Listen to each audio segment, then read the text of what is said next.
Hello students, welcome to my YouTube channel Mathverse MBA MCA। देखिए, आज मैं आपके लिए फिर से लेके आई हूँ डुअल सिंप्लेक्स मेथड का एग्जांपल। तो एग्जांपल स्टार्ट करने से पहले आप सबसे मेरी रिक्वेस्ट है, प्लीज़ मेरे चैनल को सब्सक्राइब जरूर कीजिए, लाइक कीजिए और ज़्यादा से ज़्यादा शेयर कीजिए। आप सबसे मेरी रिक्वेस्ट है, मेरा ये वीडियो आप एंड तक ज़रूर देखिए। तो चलिए अपना एग्जाम्पल स्टार्ट करते हैं। देखिए, जब भी हम डुअल सिंप्लेक्स मेथड यूज़ करके एग्जाम्पल सॉल्व करते हैं तो यहाँ पे दो चीज़ें आपको देखनी रहती है। फर्स्ट थिंग, आपका जो ऑब्जेक्टिव फंक्शन है वो कौन से टाइप का है, मिनिमाइजेशन टाइप का है या फिर मैक्सिमाइजेशन टाइप का है। अगर मिनिमाइजेशन टाइप का है तो उसको हमें क्या करना है, मैक्सिमाइजेशन टाइप में कन्वर्ट करना है बाय मल्टीप्लाइंग विथ -1। ठीक है। सेकंड थिंग अपने को चेक करनी रहती है कि आपके पास जितने भी कंस्टेंट्स है वो कौन से टाइप के होने चाहिए, लेस देन और इक्वल टू टाइप के होने चाहिए। अगर लेस देन और इक्वल टू टाइप के नहीं है तो आपको कन्वर्ट करना है मल्टीप्लाइंग विथ -1। ठीक है। तो इस तरीके से आपको ये ऑब्जेक्टिव फंक्शन और कंस्टेंट आपको यहाँ पे चेक करने हैं। तो चलिए अपना एग्जांपल स्टार्ट करते हैं। सबसे पहले देखिए हम क्या करेंगे। आप यहाँ पे एग्जांपल में देख सकते हो दोनों कंस्टेंट्स कौन से टाइप के हैं, ग्रेटर देन और इक्वल टू टाइप के हैं। तो सबसे पहले हमें क्या करना पड़ेगा, इनको कन्वर्ट करना पड़ेगा लेस देन और इक्वल टू टाइप में। तो चलिए अभी हम इनको कन्वर्ट कर लेते हैं। The given problem can be written as max z is equal to -2x1 -x3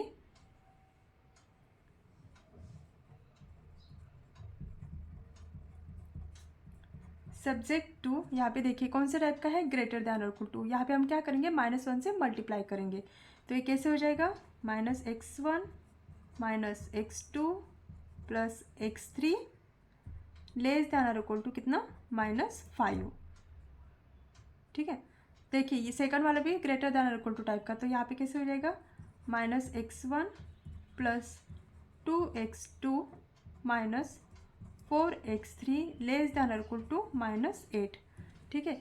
और यहाँ पे ये हो गया अपना नया वाला फंक्शन लेस देन और इक्वल टू टाइप में, राइट। अभी हमें क्या करना है, ये जो अपना ऑब्जेक्टिव फंक्शन है उसको, ये जो अपना LPP है उसको हम कन्वर्ट करेंगे स्टैंडर्ड फॉर्म में, राइट। तो देखिए हम स्टैंडर्ड फॉर्म में कैसे कन्वर्ट करते हैं, अपने ये जो ऑब्जेक्टिव, अपने ये जो कंस्टेंट्स होते हैं, तो कंस्टेंट कौन से टाइप के हैं, लेस देन और इक्वल टू टाइप के हैं।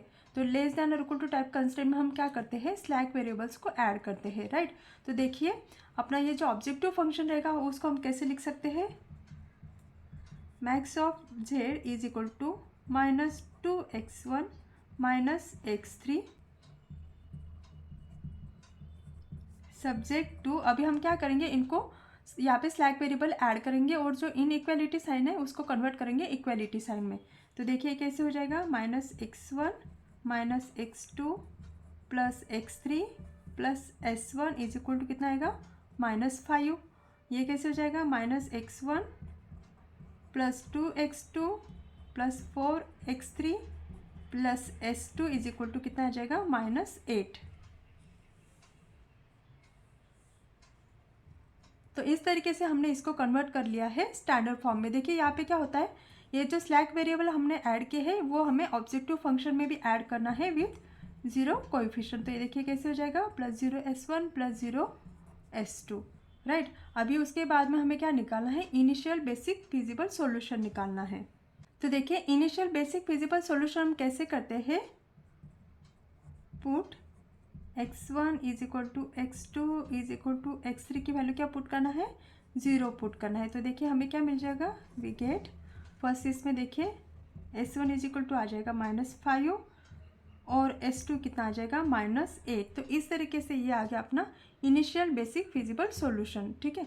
अभी देखिए हम इनिशियल टेबल बनाएंगे, तो इनिशियल टेबल में हम कौन से वेरिएबल्स लेंगे, ये जो हमारे स्लैक वेरिएबल्स है s1 और s2, इनको हम वहाँ पे इनिशियल टेबल में लेते हैं। ठीक है। तो ये देखिए अपना इनिशियल टेबल है, यहाँ पे कौन सा कॉलम है, एक्स, यहाँ पे देखिए XP का कॉलम रहेगा और XP के रो में क्या लिखेंगे हम, जितने भी अपने पास वेरिएबल्स है, डिसीजन वेरिएबल्स, वो सब वेरिएबल्स हम यहाँ पे लिखेंगे, जैसे कि x1 x2 x3 s1 s2। CJ के रो में हम क्या दिखाएंगे, जो अपना ऑब्जेक्टिव फंक्शन है वहाँ पे ऑब्जेक्टिव फंक्शन में हम x1 x2 x3 s1 s2 के कोएफिशिएंट जो भी है वो यहाँ पे CJ के रो में लिखेंगे। XP के कॉलम में क्या लिखेंगे, जो भी वैल्यूज है अपने कंस्टेंट्स की वो यहाँ पे लिखेंगे। बी के यहाँ पे हम क्या लेंगे, जो इनिशियल बेसिक फिजिबल सॉल्यूशन में जितने भी वेरिएबल्स अपने को मिले हैं, यानी कि स्लैक वेरिएबल्स, वो हम यहाँ पे लिखेंगे। और सी बी के कॉलम में हम क्या लिखेंगे, जो अपने स्लैक वेरिएबल्स है उनका कोएफिशिएंट लिखेंगे from objective function. Got it. अभी देखिए फर्स्ट कंस्टेंट और सेकंड कंस्टेंट में से हम ये सारी वैल्यूज यहाँ पे भर के लेते हैं। अभी देखिए x1 x2 का कोएफिशिएंट क्या है ऑब्जेक्टिव फंक्शन में, x1 का कोएफिशिएंट है -2, x2 का कोएफिशिएंट क्या है, x2 नहीं है तो 0 आएगा, x3 का कोएफिशिएंट क्या है -1, s1 0 है, s2 0 है। ठीक है। अभी देखिए फर्स्ट कंस्टेंट जो है अपना, तो फर्स्ट कंस्टेंट में यहाँ पे देखिए ये फर्स्ट कंस्टेंट है, सेकंड कंस्टेंट है। x1 का कोएफिशिएंट क्या है -1, x2 का -1, x3 का 1 है, s1 का 1 है। सेकंड कंस्टेंट में x1 का -1, x2 का 2 है, x3 का -4 है, s2 का 1 है। रिमेनिंग यहाँ पे क्या लिखेंगे 0 लिखेंगे। ठीक है। और xp के कॉलम में हम क्या लिखेंगे, फर्स्ट कंस्टेंट की वैल्यू लिखेंगे -5 और सेकंड कंस्टेंट की वैल्यू लिखेंगे -8। तो देखिए ये कैसे हो जाएगा, x1 की वैल्यू क्या है -1, x2 क्या है -1, x3 1 है, s1 है 1, s2 है 0। और यहाँ पे देखिए कितना आ जाएगा -5। सेकंड कंस्टेंट में आज पे आ जाएगा -8। x1 का कोएफिशिएंट है -1, x2 का है 2, x3 का है -4, s1 है 1 और s1 नहीं है तो 0। ठीक है। तो देखिए और अपना जो ऑब्जेक्टिव फंक्शन है वहाँ पे s1 का वैल्यू क्या है 0, s2 का क्या है 0। तो इस तरीके से हमने ये टेबल बना लिया। उसके बाद में नेक्स्ट स्टेप क्या रहेगा, अपना z निकालना है। तो ये देखिए यहाँ पे 0 होने की वजह से हम यहाँ पे वैल्यू 0 आ जाएगी। इन दोनों का मल्टीप्लिकेशन प्लस इन दोनों का मल्टीप्लिकेशन 0 आ गया, इन दोनों का मल्टीप्लिकेशन प्लस इन दोनों का मल्टीप्लिकेशन, यानी कि हर एक कॉलम की वैल्यू से हमें इन वैल्यू से मल्टीप्लाई करना है। ऐसे इन दोनों का मल्टीप्लिकेशन प्लस इन दोनों का मल्टीप्लिकेशन, तो ये सारी वैल्यूज़ कितना आ जाएगा 0। जेड माइनस सी जे निकालना है अभी। तो ये देखिए 0 -2 तो कितना आ जाएगा 2, ये कितना आएगा 0, राइट। ये कितना आएगा 1, ये कितना आएगा 0, ये कितना आएगा 0। ठीक है। अब आप यहाँ पे देख सकते हो, देखिए यहाँ पे हमें दो कंडीशन चेक करनी रहती है। फर्स्ट थिंग कि जेड माइनस सी जे की जितने भी वैल्यूज़ है वो क्या होने चाहिए, all value should be greater than और इक्वल टू 0। और सेकंड कंडीशन क्या होती है कि एक्स पी की जितने भी वैल्यूज़ रहती है वो भी क्या होनी चाहिए, ग्रेटर देन और इक्वल टू 0 होनी चाहिए, राइट। यहाँ पे फर्स्ट कंडीशन फुलफिल हो रही है, यानी कि जेड जे माइनस सी जे की सभी वैल्यूज़ अपने को क्या मिल रही है, ग्रेटर देन और इक्वल टू 0। बट यहाँ पे दोनों वैल्यूज़ क्या है, एक्स बी के कॉलम में दोनों वैल्यू निगेटिव है। तो उस केस में अभी देखिए हम यहाँ पे क्या लिखेंगे, since all Z J minus C J are greater than और equal to 0 and also some X P less than और इक्वल टू 0, यहाँ पे दोनों वैल्यूज अपने को क्या मिले हैं, negative. The solution is not optimum. To select the key row select most negative value from X P. ठीक है। -5 और -8, राइट। तो यहाँ पे मोस्ट नेगेटिव वैल्यू कहाँ पे है, कौन सी है, -8, इसलिए s2 क्या हो जाएगा, अभी अपना लिविंग वेरिएबल हो जाएगा। तो देखिए हम क्या करेंगे, यहाँ पे s2 को सिलेक्ट कर लेते हैं।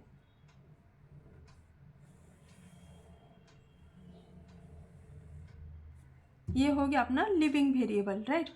यानी कि s2 अभी यहाँ से जाएगा अपने बेसिस में से। अभी यहाँ पे हमें ये सिलेक्ट कर लिया हमने की रो, अभी हमें क्या करना है, सिलेक्ट करना है की कॉलम। तो की कॉलम हम कैसे सिलेक्ट करते हैं,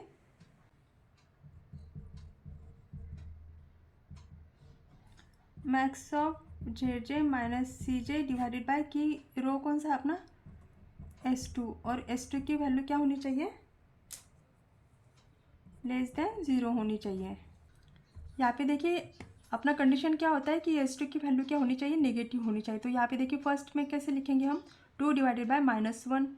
यहाँ पे ये जो है 0 डिवाइडेड बाय 2, ये वाले वैल्यू हम यहाँ पे नहीं लेंगे, ये वाले वैल्यू लेंगे हम। 1 डिवाइडेड बाय -4, 0 डिवाइडेड बाय 0 नहीं लेंगे, और 0 डिवाइडेड बाय 1 ये वैल्यू हम कैलकुलेट, ये वैल्यू भी हम यहाँ पे कैलकुलेशन नहीं करेंगे। ठीक है। 2 डिवाइडेड बाय -1, सेकंड के लिए यहाँ पे हम कर देंगे डैश। थर्ड में क्या आ जाएगा, 1 डिवाइडेड बाय -4, नेक्स्ट क्या आएगा डैश, नेक्स्ट क्या आएगा डैश, राइट।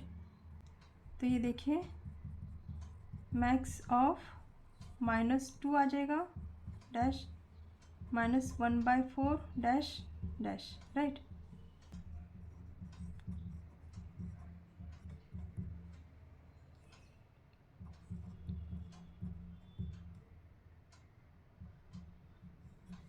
तो तो देखिए आगे कैलकुलेट अगर करते हम मैक्स ऑफ, यहाँ पे आ जाएगा -2, ये आ जाएगा नील, और नेक्स्ट देखिए -1/4 उसकी वैल्यू कितनी आ जाएगी -0.25। तो इन दोनों में यहाँ पे देखिए -2 है और 0.25, तो इन दोनों में से मैक्सिमम वैल्यू कौन सी है -0.25। कहाँ पे मिल रही है हमें 1 2 3 थर्ड कॉलम में मिल रही है, राइट। तो देखिए थर्ड कॉलम में, यानी कि यहाँ पे x3 के कॉलम में हमें क्या मिल रही है मैक्सिमम वैल्यू मिल रही है। अभी हम यहाँ पे क्या करेंगे, फिर x3 को सिलेक्ट कर लेंगे। तो x3 अभी क्या हो गया अपना की कॉलम हो गया, राइट। अभी हम यहाँ पे क्या करेंगे s2 को ड्रॉप करेंगे और यहाँ पे x3 एंटरिंग वेरिएबल हो जाएगा, राइट। तो यहाँ पे s2 जाएगा x3 आएगा, तो x3 का कोएफिशिएंट हम यहाँ पे क्या लिखेंगे नए टेबल में -1, और s1 जो रहेगा वो एज इट इज़ आ जाएगा, राइट। अभी देखिए हमें यहाँ पे कैलकुलेशन करना है। अगर हम इस रो को बोल देते हैं R1 और सेकंड रो को अगर बोलते हैं हम R2, राइट। अभी हमें क्या करना है, यहाँ पे नया वाला टेबल बनाना है। तो नए टेबल में हम क्या करते हैं, यहाँ पे देखिए अभी लिविंग वेरिएबल कौन सा है अपना S2। आप यहाँ पे देख सकते हो S1 और S2 यहाँ पे क्या फॉर्म करते हैं, आइडेंटिटी मैट्रिक्स फॉर्म करते हैं। यहाँ पे देखिए 1 0 0 1। अभी S2 लिविंग है, यानी कि S2 के देखिए कोएफिशिएंट क्या है 0 और 1।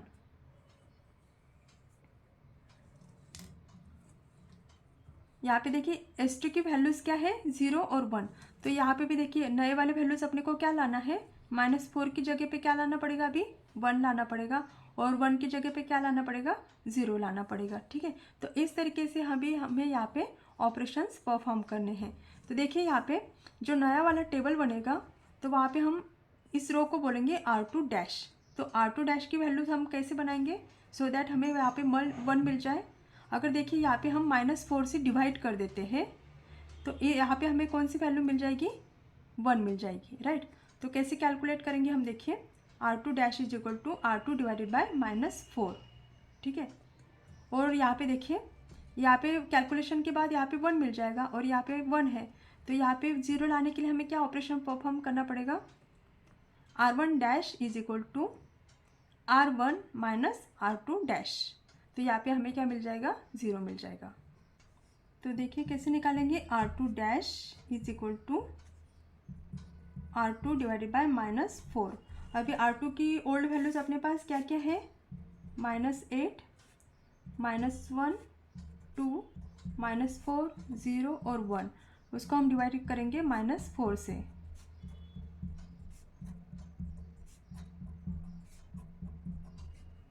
राइट। तो यहाँ पे देखिए कितना हो जाएगा 2, यहाँ पे कितना आ जाएगा 1/4, यहाँ पे कितना आएगा -1/2, यहाँ पे कितना आएगा 1 आएगा, यहाँ पे कितना आएगा 0, और यहाँ पे कितना आ जाएगा -1/4, राइट। तो यहाँ पे देखिए अपने को क्या लाना था 1 लाना था, तो यहाँ पे आ गया 1। अभी नए वाले वैल्यूज अपने को कैलकुलेट करने हैं R1 डैश के लिए, राइट। तो यहाँ पे हमें क्या करना था 1 लाना था। यहाँ पे देखिए अभी कैलकुलेशन के बाद हमें यहाँ पे मिल गया है 1, यहाँ पे क्या है 1, राइट। दोनों जगह पे 1 1 रहेगा। तो हम क्या करेंगे R1 डैश का कैलकुलेशन कैसे बोला मैंने, R1 dash is equal to R1 minus R2 dash. तो देखिए कैलकुलेशन के बाद हमें क्या वैल्यूज़ मिल गई यहाँ पे -7 -5/4 -1/2 0 1 और 1/4। तो इस तरीके से हम R1 डैश और R2 डैश की नए वाले वैल्यूज हम अपने टेबल में भर के लेते हैं। अभी देखिए ये अपना नया वाला टेबल है x1 x2 x3। उसके जो कोएफिशिएंट थे वो मैंने एज इट इज़ लिख लिए। यहाँ पे s1 का कोएफिशिएंट 0, s2 का 0। यहाँ पे देखिए b के कॉलम में अभी क्या आएगा s1 एज इट इज़ आएगा, और यहाँ पे क्या था s2 गया और उसकी जगह पे कौन आया था अभी x3 आया था, राइट। s1 का कोएफिशिएंट क्या है 0 है, x3 का कोएफिशिएंट देखिए क्या है -1 है, राइट। ये क्या था अपना R1 डैश और नया वाला वैल्यू ये था अपना R2 डैश। अभी हमने जो नए वाले वैल्यूज़ कैलकुलेट किए हैं वो वैल्यूज़ अभी यहाँ पे लिख के लेते हैं। तो यहाँ पे देखिए कितना आ जाएगा -7 -5/4 -1/2 0 1 और 1/4। और यहाँ पे देखिए नए वाले वैल्यूज़ अपने को क्या मिली थी 2 1/4 -1/2 1 0 -1/4। उसके बाद में देखिए हमें क्या निकालना है ZJ निकालना है, राइट। तो देखिए इन दोनों का मल्टीप्लिकेशन प्लस इन दोनों का मल्टीप्लिकेशन, ये तो 0 हो जाएगा। यहाँ पे कितना आएगा -2। तो देखिए यहाँ पे कैलकुलेशन के बाद ये कितना हो जाएगा 0, और यहाँ पे कितना आ जाएगा ये -1/4। यहाँ पे ये भी 0 हो जाएगा। इन दोनों का मल्टीप्लिकेशन यहाँ पे कितना आ जाएगा माइनस माइनस प्लस हो जाएगा, तो ये 1/2 आ जाएगा। ये 0, ये कितना आएगा -1, ये कितना आएगा 0, ये भी आ जाएगा 0, ठीक है। ये 0 होगा दोनों का मल्टीप्लिकेशन, और -1 इंटू -1/4, तो ये कितना आ जाएगा +1/4। तो इस तरीके से आ गए अपने नए वाले वैल्यूज ZJ की। उसके बाद में हमें कैलकुलेट करना है ZJ माइनस CJ, राइट। तो यहाँ पे देखिए ये ZJ की वैल्यूज है और CJ की वैल्यूज है, तो -1/4 + 2, तो ये कितना आ जाएगा आपका 7/4 आ जाएगा। ये देखिए कितना आएगा 1/2 आएगा, -1 + 1 तो ये 0 आएगा, ये 0 आएगा, और ये कितना आ जाएगा 1/4, ठीक है। तो देखिए इस तरीके से यहाँ पे अगर आप देखते हो तो ZJ माइनस CJ की जितने भी वैल्यूज है वो क्या आ रही है अपने पास 0 या फिर >0 आ रही है, राइट। तो देखिए यहाँ पे हम क्या बोल सकते हैं, since all ZJ minus CJ are >0 and also some XP are <0 the solution is not optimum. क्योंकि यहाँ पे देखिए दोनों कंडीशन फुलफिल होनी चाहिए। फर्स्ट थिंग कि ZJ माइनस CJ की जितने भी वैल्यूज है वो क्या होनी चाहिए >0 होने चाहिए। और सेकंड थिंग क्या होता है XP के जो भी जितने भी वैल्यूज होते हैं, यहाँ पे कितने वैल्यूज है दोनों, तो दोनों के दोनों वैल्यूज क्या होनी चाहिए >0 होने चाहिए। लेकिन आप यहाँ पे देख सकते हो कि एक वैल्यू क्या मिल रही है अपने को नेगेटिव मिल रही है, राइट। इसलिए हम यहाँ पे क्या बोल सकते हैं कि the solution is not optimum, therefore select the most negative from XP। तो यहाँ पे देखिए अभी एक ही वैल्यू है तो उसको हम सिलेक्ट करेंगे। की रो सिलेक्ट करने के लिए हमें XP के कॉलम में से मोस्ट नेगेटिव वैल्यू सिलेक्ट करनी रहती है, लेकिन आप यहाँ पे देख सकते हो एक ही वैल्यू नेगेटिव है तो हम सिर्फ उसी को सिलेक्ट करेंगे,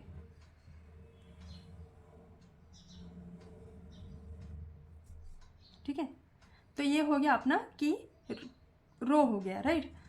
अभी आप ये यहाँ पे देख सकते हो S1 क्या है, अभी लिविंग वेरिएबल है। अभी हमें क्या फाइंड आउट करना है कि कॉलम फाइंड आउट करना है, तो उसके लिए हमें क्या सिलेक्ट करना पड़ेगा, यहाँ पे मैक्सिमम रेशो फाइंड आउट करना पड़ेगा।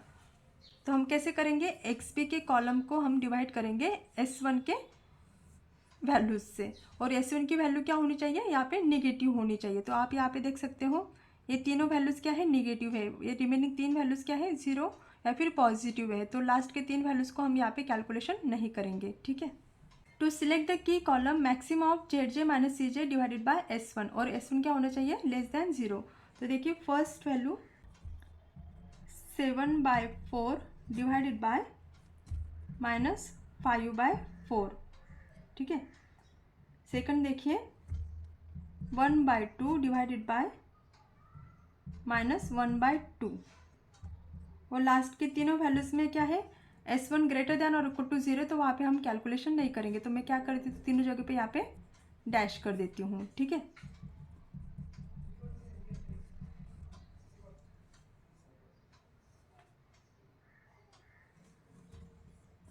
तो देखिए यहाँ पे कैलकुलेशन करने के बाद ये कैसे हो जाएगा 7/-5, यहाँ पे कितना हो जाएगा ये -1 हो जाएगा, डैश डैश डैश, राइट।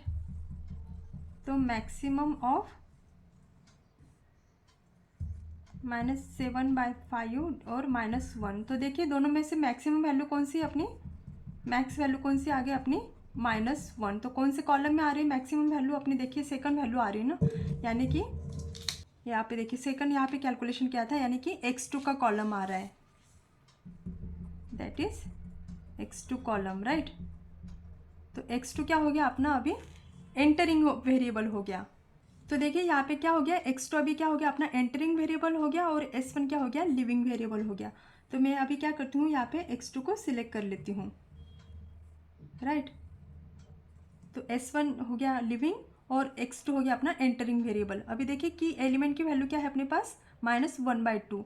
आप यहाँ पे देख सकते हो लिविंग वेरिएबल कौन सा है S1 की वैल्यूज देखिए क्या है 1 है और 0 है, यानी कि जो अपना की एलिमेंट है -1/2 उसकी जगह पे अभी क्या लाना पड़ेगा हमें 1 लाना पड़ेगा, राइट। और यहाँ पे -1/2 की जगह पे क्या लाना पड़ेगा 0 लाना पड़ेगा। अभी देखिए जो हम नया टेबल बनाएंगे वहाँ पे हम इस रो को बोलेंगे R1 और इस रो को बोलेंगे R2 ठीक है। तो आप यहाँ पे देख सकते हो कि अगर हम इस पर्टिकुलर वैल्यू को अगर हम -2 से मल्टीप्लाई कर देते हैं तो देखिए यहाँ पे क्या मिल जाएगा अपने को वैल्यू 1 मिल जाएगी। तो हम क्या करेंगे R1 is equal to R1 into -2, तो यहाँ पे हमें वैल्यू मिल जाएगी +1। R1 is equal to R1 dash into -2, right. अभी देखिए R1 डैश की वैल्यूज़ क्या है मेरे पास, -7, -5/4, -1/2, 0 है, 1 है और 1/4 है। इनको मैं क्या करती हूँ, -2 से मल्टीप्लाई कर लेती हूँ। तो देखिए यहाँ पे कितना आ जाएगा, 14 आ जाएगा, -10/4 आएगा, माइनस माइनस प्लस हो जाएगा, तो ये कैसे हो जाएगा, 2 डिवाइडेड बाई 2 यानी कि 1 हो जाएगा, ये 0 होगा, ये 0 होगा और ये कितना आ जाएगा, -2/4 यानी कि -1/2। तो ये नए वाले वैल्यूज़ आ गए अपनी R1 डबल डैश के लिए, ठीक है। तो देखिए R2 डबल डैश के लिए नया वाला ऑपरेशन कैसे रहेगा अपना, R2 dash plus R1 double dash divided by 2, ठीक है। अभी देखिए R1 डबल डैश की जो वैल्यूज़ है उसको हम क्या करते हैं, 2 से डिवाइड कर लेते हैं। तो देखिए कैसे हो जाएगा अपना, देखिए यहाँ पे 0 नहीं था, यहाँ पे कौन सी वैल्यू थी, 1 थी, तो 1 इंटू -2, तो यहाँ पे 0 नहीं आएगा, यहाँ पे कितना आएगा, -2 आएगा, ठीक है। तो नए वाले वैल्यूज़ अपने R1 डबल डैश के नए वाले वैल्यूज़ कितने आ जाएगी, 14, -10/4, यहाँ पे आएगा 1, यहाँ पे आएगा 0, यहाँ पे आएगा -2 और यहाँ पे कितना आएगा, -1/2। अभी देखिए अपने को क्या निकालना है, R2 डबल डैश की वैल्यू। तो R2 डबल डैश की वैल्यू हम कैसे लाएंगे, R2 dash plus R1 double dash divided by 2, ठीक है। अभी देखिए R1 double dash divided by 2 अभी हमें यहाँ पे कैलकुलेट करना है। तो देखिए कैसे आएगा, 14 डिवाइडेड बाय 2 कितना आ जाएगा, वो 7।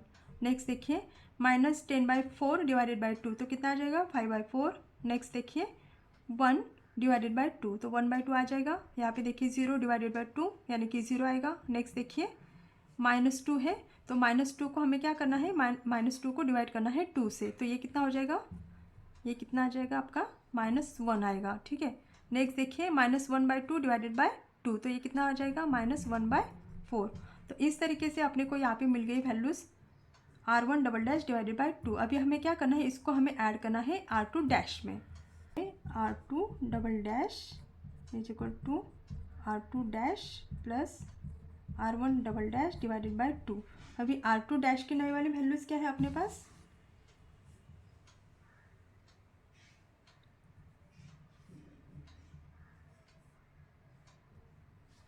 यहाँ पे देखिए 2, 1/4, -1/2, 1, 0 और -1/4।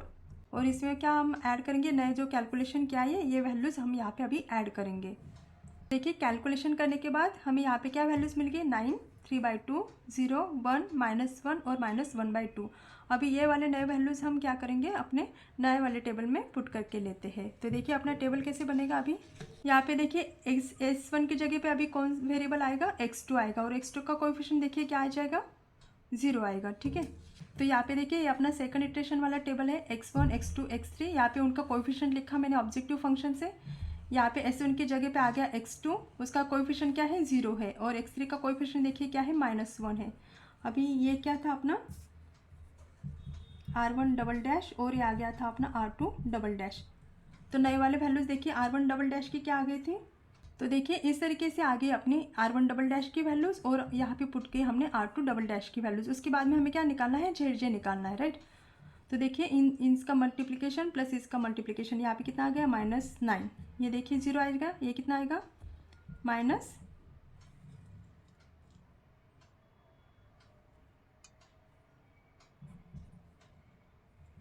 -3/2 आएगा, राइट। ये कितना आएगा, देखिए 0 आएगा, ये कितना आएगा, -1, ये कितना आएगा, +1 और यहाँ पे देखिए ये कितना हो जाएगा, 1/2। उसके बाद में देखिए हमें क्या निकालना है, ZJ माइनस CJ निकालना है। तो -3/2 + 2 कैलकुलेशन करने के बाद देखिए वैल्यू कितनी आ जाएगी, यहाँ पे 1/2। ये कितना आएगा, ZJ माइनस CJ ना, ये 0 आएगा, -1 + 1 0 आएगा, यहाँ पे 1 आएगा और यहाँ पे कितना आएगा, 1/2, ठीक है। तो आप यहाँ पे देख सकते हो कि ZJ माइनस CJ की जितने भी वैल्यूज़ है वो क्या आ रही है, ग्रेटर दैन और इक्वल टू 0 आ रही है, राइट। और सेकंड कंडीशन यानी कि XP का कॉलम हमें चेक करना है। तो यहाँ पे देखिए फर्स्ट वैल्यू क्या है, 14, सेकंड वैल्यू क्या है, 9, यानी कि दोनों भी वैल्यूज़ क्या है यहाँ पे पॉजिटिव आ रही है, राइट। तो यहाँ पे देखिए हम क्या बोल सकते हैं, since all ZJ minus CJ are greater than और equal to 0 and all XP greater than और equal to 0, the current basic feasible solution is optimum. तो यहाँ पे हम देखिए क्या बोल सकते हैं, the optimum solution is given by अभी आप यहाँ पे टेबल में देखिए x1 नहीं है, राइट, x2 है और x3 है। x1 नहीं तो x1 की वैल्यू क्या पुट करेंगे हम, 0 पुट करेंगे। x2 की वैल्यू कितनी आएगी 14, x3 की वैल्यू कितनी आएगी 9, और जो अपना ऑप्टिमम सोल्यूशन उसकी वैल्यू देखिए यहाँ पे कैलकुलेट किया है 0 इंटू 14 प्लस -1 इंटू 9, यानी कि कैलकुलेशन करने के बाद कितनी वैल्यू आ गई -9। तो देखिए यहाँ पे क्या लिखेंगे हम, the optimal solution is given by x1 is equal to 0, x2 is equal to 14 और x3 इज इक्वल टू 9, और maximum of z is equal to उसकी कॉस्ट कितनी आ गई -9। तो इस तरीके से ये इस एग्जाम्पल को हमने सॉल्व किया है डुअल सिंप्लेक्स मेथड से। आई होप कि आपको एग्जाम्पल समझ में आया होगा। फिर भी अगर आपको कहीं पे भी डिफ़िकल्टी आ रही है तो आप मुझे कमेंट बॉक्स में ज़रूर लिखिए और मेरे चैनल को सब्सक्राइब ज़रूर कीजिए। Thank you.